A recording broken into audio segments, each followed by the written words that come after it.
Assalamualaikum warahmatullahi wabarakatuh.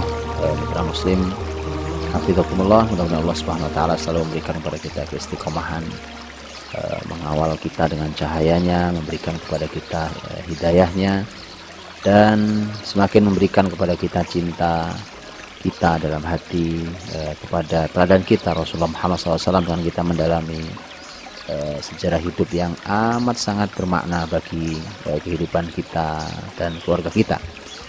Kita akan masih melanjutkan pembahasan tentang bagaimana Rasulullah Muhammad SAW dilahirkan dan petikan-petikan hikmah dari setiap perjalanan manusia mulia itu.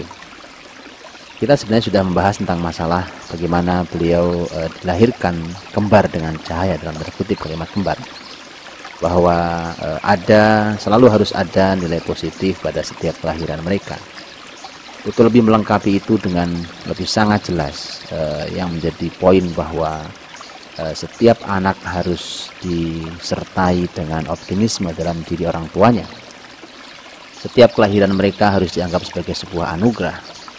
Setiap kehadiran mereka harus dinilai sebagai sebuah nikmat. Tidak boleh ada kata pesimis, tidak boleh ada kalimat negatif, tidak boleh ada prasangka yang buruk atas kehadiran mereka dalam kehidupan kita. Apapun keadaan kita, kapanpun itu hadirnya, dalam keadaan apapun kita ketika mereka datang.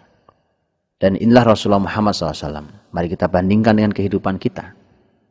Rasulullah Muhammad SAW sesungguhnya dilahirkan di masyarakat jahiliyah, di keluarga yang juga jahiliyah.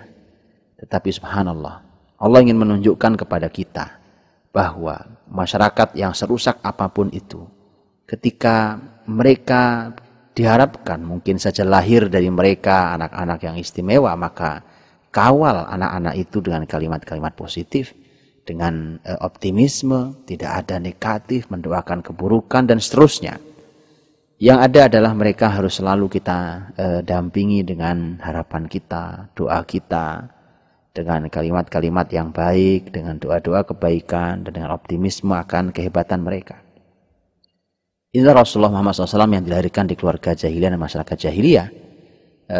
Dan kita yang hari ini sudah bersama keluarga muslim, alhamdulillah, seharusnya kita sudah memiliki lisan yang lebih baik. Tapi mari kita koreksi, jangan-jangan masih ada di antara kita yang sering melepas lisannya untuk anak-anaknya dengan lisan yang tajam, lisan yang mendoakan keburukan bagi mereka, sehingga sering tidak kita sadari bahwa sebenarnya kitalah yang menjatuhkan mereka tanpa kita sadari. Rasulullah Muhammad SAW, kita akan melihat bahwa bagaimana Rasul dari dilahirkan sampai dibesarkan, ternyata benar-benar dikawal, diiringi dengan kalimat harapan yang mulia dan tinggi seputar seorang Muhammad kecil sallallahu alaihi wasallam. Kita lihat beberapa data berikut ini. Yang pertama adalah ketika kita sudah membahas bab ini, yaitu ketika ibundanya melahirkan. Dalam riwayat yang dihasankan oleh para ulama bahwa ibunya melahirkan Muhammad, kemudian diiringi dengan kelahiran cahaya yang keluar dari rahim ibunya hingga menerangi istana-istana Busra di negeri Syam. Dan itu artinya anak cahaya. Dari kalimat yang kita ucapkan, coba Anda ucapkan bahwa semua anak Anda adalah anak cahaya. Sungguh ini kalimat sangat positif. Anak cahaya, apalagi dilahirkan di tengah kegelapan jahiliyah, inilah cahaya itu. Cahaya itu ada di rahim kita, kita lahirkan untuk menerangi umat manusia ini. Sangat positif. Ketika Rasulullah Muhammad SAW ini dilahirkan, kemudian saat itu salah satu pamannya yaitu Abu Lahab, yang kita tahu nanti menjadi musuh besar, bahkan diancam neraka oleh Allah Subhanahu wa taala. Abu Lahab saat itu ketika diberitahu oleh budaknya, yaitu budak Abu Lahab yang bernama Thuwaibah radhiyallahu anha, ya, Thuwaibah menyampaikan kepada Abu Lahab bahwa keponakan Anda telah lahir, itu Muhammad SAW. Maka dengan sangat senangnya Abu Lahab, sampai kemudian disebutkan dalam riwayat sejarah bahwa Abu Lahab membebaskan Thuwaibah dari perbudakan hanya karena Suwaibah memberi kabar gembira kepada Abu Lahab akan kelahiran keponakannya yang kelak bernama Muhammad SAW itu. Jadi sang paman pun bersenang hati menilai sebagai kelahiran yang amat positif dan sangat menggembirakan. Begitu sang kakek, sebagaimana yang biasa dilakukan di masyarakat jahiliyah ketika sang kakek merayakan kebahagiaannya, maka diberilah ia nama Muhammad oleh Abdul Muttalib sang kakek. Nama Muhammad disebutkan oleh para ahli sejarah adalah nama yang sangat tidak lazim di Arab saat itu. Karena mereka biasa memberi nama anaknya dengan Harb, artinya perang, atau memberi nama anaknya Hamzah, Talha, Sakhr artinya batu. Dan itu mereka lebih senang memberi nama anak-anak dengan keperkasaan itu. Tetapi ternyata diberi nama Muhammad. Muhammad bahasa Arab. Mereka pun mengerti bahwa Muhammad itu bahasa mereka. Dan artinya adalah Muhammad adalah yang dipuji. Dalam sebuah riwayat yang lain bahwa ibunya memberi usul nama Ahmad. Jadi dia punya nama Muhammad dari kakeknya, Ahmad dari ibunya. Sehingga ketika kita membaca surat As-Saff bahwa Nabi Isa alaihissalam wa mubasysyiran bi rasuli ya'ti min ba'di ismuhu Ahmad, itu pun nama Nabi Muhammad sallallahu alaihi wasallam. Tapi ketika sang kakek ditanya tentang mengapa Anda beri ia nama Muhammad, dan itu tidak biasa didengar di telinga Arab, sehingga orang pada bertanya-tanya, aneh sekali tokoh Quraisy yang satu ini, tokoh tertinggi ini punya cucu, tentu akan sangat menggembirakan bagi Abdul Muttalib secara khusus, setidaknya akan melanjutkan kebesaran sang kakek. Kenapa diberi nama Muhammad? Lihat jawabannya, sungguh sangat luar biasa. Abdul Muttalib berkata, "Kay yahmadahu man fis sama'i wal ard," agar ia kelak dipuji oleh yang ada di langit dan yang ada di bumi. Lagi-lagi harapan kalimat positif. Kali ini datang dari kakeknya. Kalau tadi dari ibunya yang melahirkan, kemudian dari pamannya, kini dari sang kakek. Begitu nanti di usia asuhan. Diasuhlah nanti oleh Halimatus Sa'diyah, disusui oleh Halimatus Sa'diyah. Dari usia kurang lebih 1 minggu sampai usia selesai susuan, yaitu 2 tahun.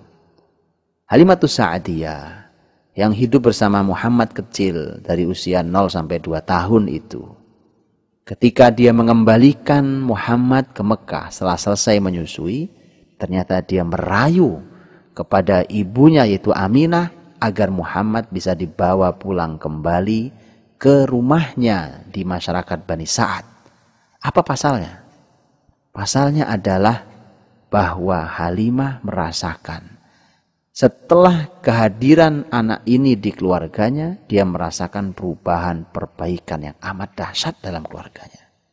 Dan dia merasakan benar bahwa ini adalah anak berkah. Bahkan pengasuhnya merasakan ini anak berkah. Tidak berhenti sampai di situ. Ketika Halimatus Sa'diyah nanti mengembalikan Muhammad di usia kurang lebih 5 tahun. Dikembalikan ke ibunya sebenarnya karena peristiwa yang menakutkan, yang nanti akan kita bahas secara khusus, yaitu pembahasan tentang syaqqus sadril awal, pembelahan dada yang pertama. Halimatus Sa'diyah ketakutan karena ini anak orang dari Quraisy, ini anak tokoh besar di negeri Quraisy, suku terhormat di Arab. Kemudian dia takut kalau ini terjadi apa-apa atau bahkan meninggal. Maka dia kembalikan, tapi Halimah menutupi peristiwa itu. Sehingga ketika ditanya oleh Aminah, ibunya Nabi Muhammad SAW, dengan ibunya pun berheran-heran mengatakan, bukankah kamu yang bersemangat untuk mengajak anak ini untuk kembali lagi ke rumahmu, tapi mengapa sekarang kau kembalikan? Halimah kemudian menjawab, oh anak ini sudah sehat, sudah belajar banyak bersama di kampung kami, sudah kuat tulang-tulangnya. Halimah mengatakan mungkin bukan karena itu. Ternyata Halimah pun Aminah berkata bahwa mungkin bukan karena itu. Dan kemudian Halimah setelah itu mengatakan bahwa menceritakan yang sesungguhnya. Aminah segera berkata, apakah kamu takut bahwa anakku ini sedang diganggu setan? Maka Aminah langsung berkata, tidak mungkin. Adapun anakku yang satu ini, anakku yang ini tidak mungkin diganggu setan. Kemudian Aminah mulai menceritakan kehamilannya yang dia rasa ajaib sejak hamil. Lagi-lagi ibunya meyakinkan bahwa ini adalah anak yang luar biasa. Dia sambut sejak kehamilannya. Itu tidak berhenti sampai di situ. Karena ternyata nanti ketika sang kakek, ketika sudah di dalam asuhan kakeknya langsung, Abdul Muttalib, sang ibu sudah meninggal, kemudian berpindah pengasuhan ke kakeknya Abdul Muttalib. Abdul Muttalib memiliki tempat duduk khusus di bawah mizab. Mizab itu adalah pancuran emas yang kita lihat di Ka'bah itu. Ketika Abdul Muttalib punya singgasana, tempat duduk khusus di sana, dan tidak seorang pun yang berani mendudukinya kecuali Abdul Muttalib. Tapi ketika Muhammad sudah di asuhan sang kakek, anak itu bermain-main di tempat itu, kemudian mau diturunkan oleh paman-pamannya, dan kakeknya berkata, adapun anakku yang satu ini, biarkan ia duduk di situ karena kelak ia menjadi orang besar. Lagi-lagi kalimat positif. Kalau kita bisa simpulkan dari semua yang ada dari kisah-kisah ini, maka saya kira sangat cukup untuk kita mengatakan bahwa beginilah seharusnya kita mengawal anak-anak kita, sangat positif. Mengawal anak-anak kita dengan harapan yang baik, dengan doa, bukan dengan kalimat negatif, bukan dengan doa-doa yang jelek, bukan dengan pesimisme. Apapun keadaan kita, seharusnya kita bisa lebih baik, karena sebenarnya Nabi Muhammad SAW dilahirkan di keluarga jahiliyah, di masyarakat jahiliyah. Kita Muslim, kita keluarga Muslim. Mengapa lisan kita masih lisan jahiliyah? Mengapa hati prasangka kita prasangka jahiliyah? Anak-anak adalah cahaya, anak-anak adalah keberkahan, anak-anak adalah anugerah, anak-anak adalah nikmat. Anak-anak diberikan pada Allah Subhanahu wa Ta'ala untuk memberikan kebahagiaan, menjadi aset dunia dan akhirat kita. Mari kita maknai seperti itu. Mungkin ia dilahirkan ketika dalam keadaan kita sedang keadaan yang mungkin kurang pas. Maka hindari kalimat-kalimat yang maknanya adalah negatif. Umpamanya di masyarakat kita seringkali ketika ada anak yang terlahir sementara dalam tanda kutip tidak diharapkan, mungkin sebenarnya keluarga itu sudah berharap tidak ada anak lagi, kemudian ternyata ada anak lagi. Mungkin kalimat negatif yang keluar, mungkin kalimat yang keluar adalah oh ini anak, bahasa kita mungkin kebobolan, mungkin kesundulan, atau apa bahasa yang lain, yang seakan anak ini datang tidak diharapkan. Tidak boleh kalimat itu keluar. Yang lebih buruk lagi adalah ketika nanti lama-lama jangan-jangan kita akan terbiasa mendoakan keburukan bagi mereka. Terutama ketika seorang ayah atau ibu sedang marah, maka diamlah. Karena kalau tidak, maka ini sudah jatuh pada larangan Nabi. Dan Nabi mengkhawatirkan bahwa kalimat itu keluar pada waktu Allah mengabulkan doa. Karena kalau negatif, yang keluar dari lisan orang tua yang ampuh itu, maka terbayang oleh kita bahwa kelak mereka akan menjalani hidup dengan cara yang seburuk itu.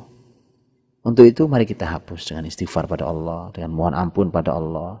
Pilihannya adalah kalau kita sedang marah, maka pilihannya ada satu di antara dua. Kalaupun mau marah, katakan kalimat yang positif, ya bisa atau tidak. Kalau ketika kita marah, kemudian kita yang keluar kalimatnya adalah doa. Mudah-mudahan kelak kau jadi imam Masjid Nabawi umpamanya, atau kelak kau jadi presiden negeri ini yang soleh, atau apa. Kalau kita tidak bisa mengeluarkan kalimat positif itu, maka diam adalah pilihan terbaik. Dan rasanya lebih sulit, sangat sulit ketika kita marah tapi mengeluarkan kalimat positif. Itulah mengapa Nabi SAW mengajari kita, kalau seorang di antara kalian marah, maka diam. Karena diam itu selamat dari kita mendoakan keburukan bagi orang yang kita marahi, seperti anak-anak kita diantaranya. Maka maknailah semua kehadiran anak-anak kita, kapanpun mereka hadir untuk kita, sebagai makna yang sangat baik, yang sangat positif. Ada juga pelajaran lain dari kisah tadi bahwa ternyata ketika Islam memberikan syariat tentang nama yang baik, kita diminta oleh Islam untuk memberi nama berkonsep. Tidak sekedar sebuah nama yang diberikan asal terlihat terdengar indah atau terdengar tren. Tetapi harus ada konsepnya, harus ada maknanya. Doa positif yang kita selipkan di nama anak kita itu. Maka ternyata nama yang baik itu ternyata adalah salah satu cara kita untuk mengawal mereka dengan cara yang positif. Ini sungguh sangat luar biasa. Maka dari itu Islam juga memberikan syariat agar kita memiliki atau memberikan nama yang baik, yang maknanya baik. Tidak mesti harus berbahasa Arab, mungkin berbahasa apapun, tapi maknanya adalah makna yang positif dan baik. Bahkan Nabi SAW mengganti beberapa nama sahabat yang artinya tidak baik agar nama itu nama baik, dan Nabi SAW memiliki kepedulian terhadap nama yang kita akan bahas secara khusus tentang masalah nama, agar kita peduli bahwa ini bukan sekedar menyematkan sebuah nama atau sebuah kata pada seseorang atau sesuatu, tapi ini ada konsepnya. Maka pelajaran mahalnya di pertemuan kita kali ini adalah kawal anak-anak kita dengan harapan yang baik, dengan optimisme, dengan positif, bukan dengan kalimat negatif, bukan dengan pesimis, juga agar kita semuanya kelak bisa menikmati kebesaran anak kita karena kelahiran Rasul Muhammad SAW. Bahkan pengasuhannya ternyata dipenuhi dengan harapan dan kalimat-kalimat yang positif dan baik. Fa'tabiru ya ulil absar, maka ambillah pelajaran wahai orang-orang yang mau berfikir. Assalamualaikum warahmatullahi wabarakatuh.